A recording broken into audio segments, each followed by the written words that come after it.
So welcome to Black Span. Today I want to actually talk about the fact that black people don't trust each other. And we have a tendency to not stick together. And I think I know why. And I think it's something that happened to us back during the time of colonialism. Well, we're still in time of colonialism. But back when there was actually slavery going on, chattel slavery. And back in the mid-1700s, there was an act put out. I believe it was 1786 to be exact. It was called meritorious manumission. And it's basically the first snitch law. And what happens with that meritorious manumission is that you're promised perks, allegiance within white supremacy, whatever it takes for you to snitch on potential runaway slaves, people who haven't picked all their cotton, whatever it is that you're snitching on. So that created kind of a rift within the slave mentality itself. And I think that's kind of progressed on into us now. Because we don't trust each other because of meritorious manumission. And right now, there's still snitch laws out where people just don't trust each other because they feel like you're going to say something, you're going to tell. And it has a dire effect on our community, the mistrust we have for each other, because then we tend to not look out for each other. And that's a really big problem. I was at the Safety Council renewing my confined space and a couple other things that I have in I don't know if I was doing my fit test or not. No. I was just renewing some of my things on my Basic Plus card and doing some site specifics. And I was on break and I heard this black guy. I'm talking about he was, not only was he the race indigenous or black, whichever you prefer, but he was darker than me. And you know, this man said that he's just got a promotion. He's project manager now. And he does his own hiring through HR. And he is not going to hire any black people. He's only going to hire Hispanics. And he was talking to another black guy when he said it. And another one was sitting next to him. And then there was a couple white guys listening. And an Hispanic guy who actually got his number so he can try to get a job with him or for him. And I thought that was quite odd that no one said, I'm messing with this string. No one said anything. Maybe that wasn't the place or time to have that conversation, but it wasn't the place or time for him to make that proclamation either. No one said anything but me. And also, no one looked and discussed at him. Maybe they were, maybe they weren't, and just didn't say anything. But that goes back to us not trusting each other, not really caring about each other. And that goes back into the distrust that we lost with one another as aboriginals of this land during the chattel slavery times. You know, meritorious manumission has had a very big effect on us now. And we're, 152 years out of slavery, and we still have a problem trusting one another. And I think that is quite horrific, to say the least, that we have this tendency within our own people to not look out for one another because of distrust. And the things he said about his own people were quite alarming. You know, he said he's definitely not going to hire any black women because they think they know it all. And I was like, oh my goodness, honey, is that how you really feel about your own people? You don't love them enough to give them a job and opportunity. And that's a problem with us. As soon as we get to a position of power, we start looking out for everybody but our own. You will never catch a Hispanic person hiring a black person. Never. And when you do, trust me, it's already predominantly Hispanic, Latina, or whatever the correct term is, staff. And there's probably a sprinkle of black people. Where I'm at now is a predominantly Hispanic environment. And there's, let's see, there's 5 black people there. And we're talking about a very large staff. So I just think that that's odd that they'll look out for each other off the rip. But we do not. And that's because we don't trust each other. That we have to start back building that trust. And we have to start getting into a position where we want to look out for one another. Because the system of white supremacy is always going to reign supreme as long as we continue to undercut each other, not look out for each other, and things of that nature. That's how the dominant society dominates. Not only do they look out for one another, because they definitely don't look out for us. They look out for one another. they respect their counterpart enough to not talk down on them. Even though there's a lot of white trash people out there, you never catch another white person call another white person white trash as much as we down our own people. Now, maybe in the heat of an argument or something like that, maybe. But we don't have to even be arguing or fighting or anything for you to call a black woman a B word and a black king or man a nigga. And I think that that's something that we definitely need to look at and take a cold hard look at ourselves. Because if we don't look at ourselves and we don't begin to try to rectify this within our own communities, it could start at home. It could start with your families. It could start with your job. Put each other on. You know what I'm saying? No one like you is going to come into your job and take your job.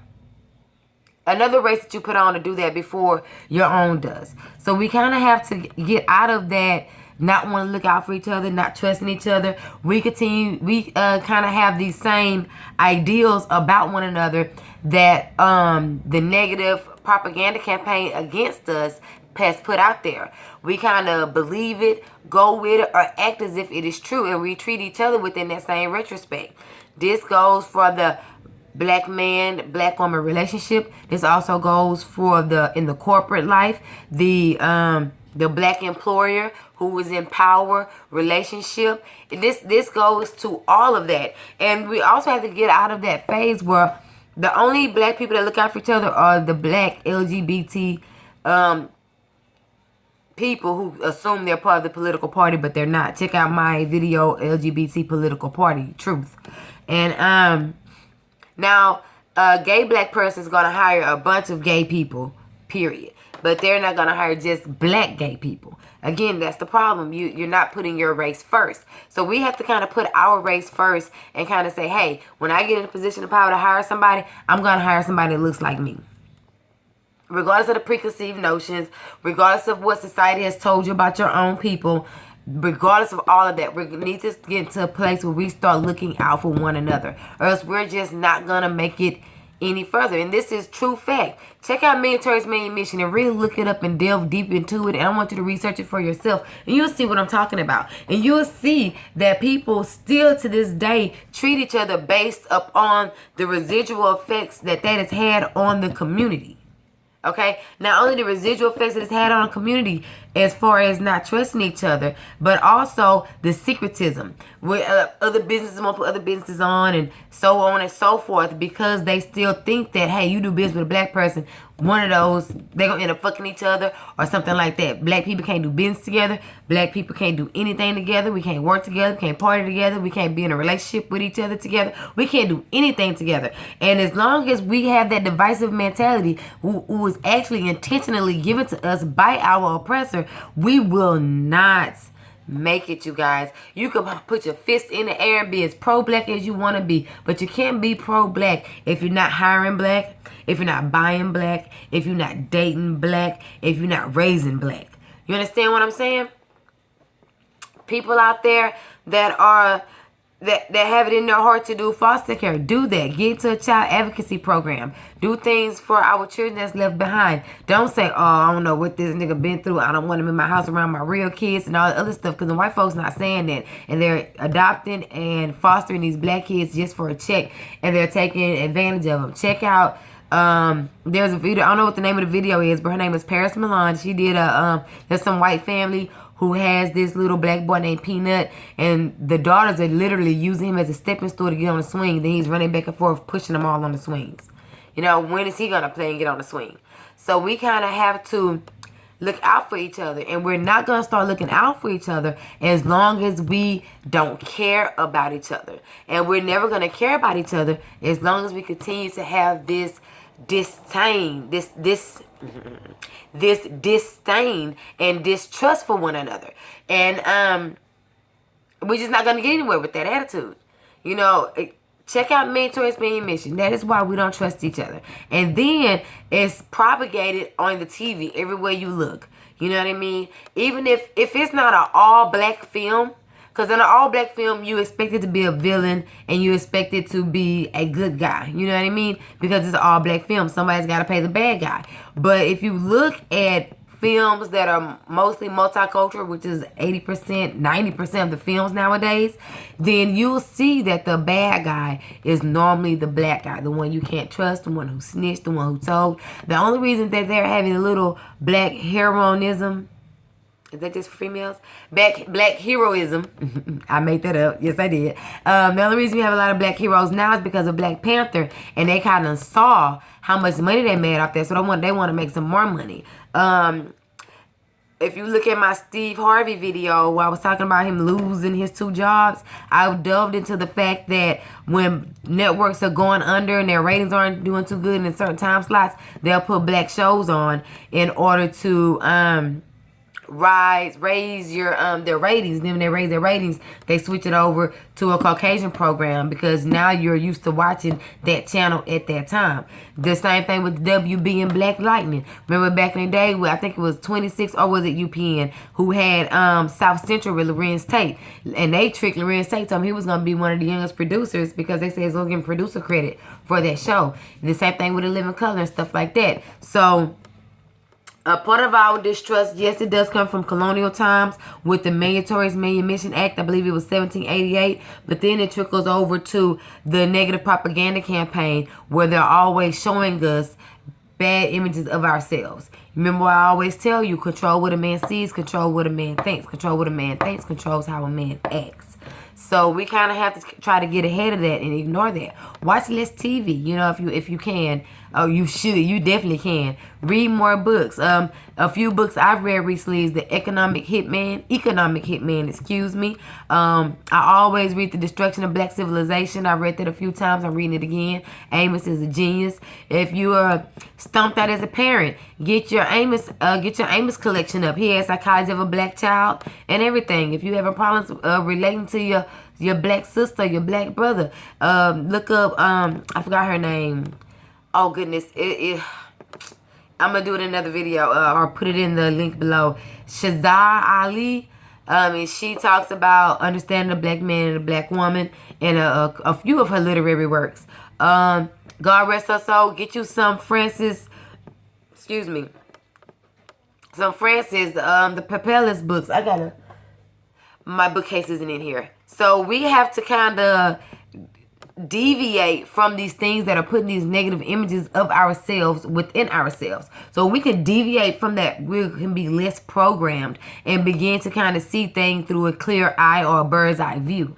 So again, look up Meritorious Manumission Act, and then you'll kind of see how I have made the connection throughout time going to commercialism, the negative propaganda campaign, and televising it and putting it out there, printing it, etc., to where we don't trust each other. We don't even trust each other to give each other a job. We don't trust each other enough to give each other information. You know, when you get to the point where you don't want to share information with someone or you don't want to do business with someone, you're going to always be stagnated. Some of these white folks don't even like each other, but they'll damn sure help each other out and give each other a leg up just so they feel like, hey, the more of us is rich, the more of us is better. And I don't mean rich like filthy rich, billions and millions. I mean, you know, middle class rich, or is it just called middle class? Where you're making at least 80 to 100 grand a year. You know, we can all be making that kind of money if we could support one another. And then when you make that kind of money, then you could go ahead and start getting into your entrepreneurial spirit. And then once a bunch of us become entrepreneurs, you'll find yourself only doing business with one another. So we have to kind of, I'm a little congested, I know you guys can tell. But we have to kind of get to that point to where we are loving and trusting on each other all the time. And that kind of means exercising our right to actually segregate. We don't have to segregate legally or by law in order to live in segregation. Move into your black communities, get black neighbors and stuff like that. Because we have to stop shaking this ideology that we can't even live amongst each other. Because if we don't live amongst each other, it'll be difficult to do business with one another because we don't live around one another. And we don't send our kids to school around one another. There was a parent recently who was on, I believe I saw it on Facebook, where she went and told the whole school, stop bullying my child. And then the black girl got suspended and the mother got expelled from able to enter the school campus again. But nothing happened to the white kids who was bullying her. send her to a black school. Because if they had been a black school, even if administration hadn't done nothing, hey, you wouldn't have been banned from campus. And there would have had to be some type of sit down once you had to go to that extremity to say, hey, I'll box you down if you touch my child.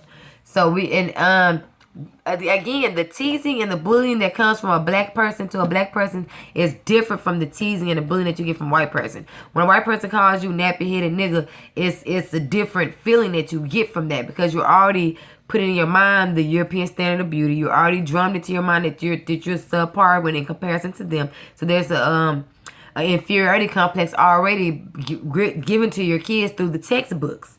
So we have to stop all of that. And the way to stop all of that, and instead of just having pro-black people, it'll become the norm for us to automatically do business with each other, automatically trust each other, automatically want to be around each other.